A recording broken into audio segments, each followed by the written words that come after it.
CPR, Cardiopulmonary Resuscitation, can double or even triple a person's chance of survival in a cardiac arrest.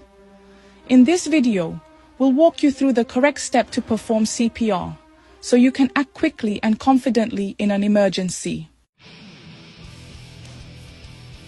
Before starting CPR, always check if the area is safe for you and the patient. Then gently shake the person and shout, "Are you okay?" If there's no response, it's time to act fast.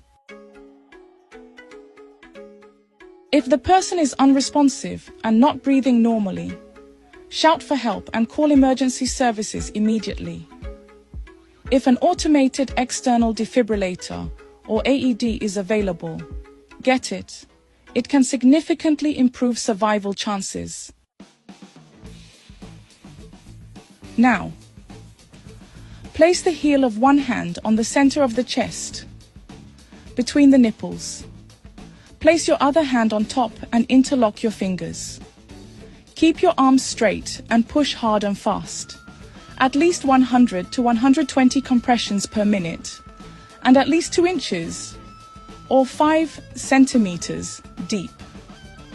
A good rhythm to follow is the beat of "Stayin' Alive" by the Bee Gees. If you're trained in CPR, after 30 chest compressions, give 2 rescue breaths. Tilt the head back, pinch the nose, and breathe into the mouth until you see the chest rise. If you're not comfortable giving breaths, continue hands-only CPR until help arrives.